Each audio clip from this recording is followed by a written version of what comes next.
Америка ғалымдары көп зерттеуден кейін әрбір үйде мысық болуы тиіс деген қорытындыға келген. Мысықтың пырылы жануарға тән жай ғана дыбыс дерсіз, бірақ оның түрлі дертке ем екенін біреу білсе, біреу білмес. Әсте бұл пырыл мынадай ауруларға шипа көрінеді. Сынған сүйектердің бітіп кетуіне көмектеседі және сүйекті қатайта түседі.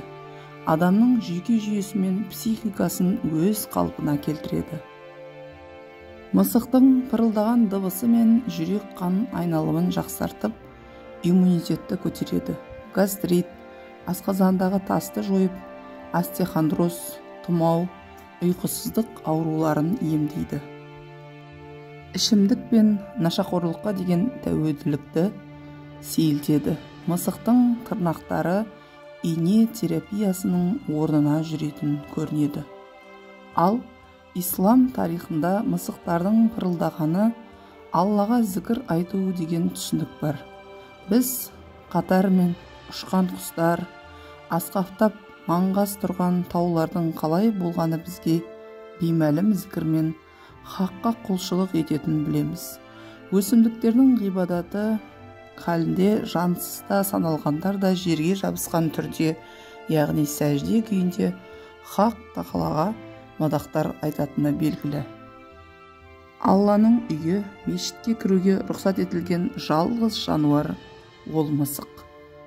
Осыдан ақ бұл үй жануарының исламдағы орнын біле беруге болады.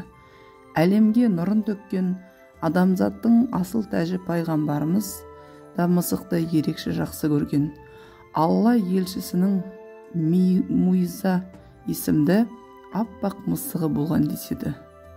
Екі дүниенің салдарының оны жақсы көргені соншалық, орнынан тұрарда шапанның етегінде ұйықтап қалған мысықты оята алмау үшін киімін қиып тастаған.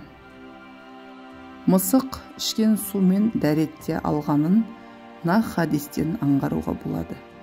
Әнес ибн Мәліктен біреу мысық жайында сұрағанда ол былай деген екен: бірде Алла елшісімен бірге Бұқтани жеріне жолға шықтым.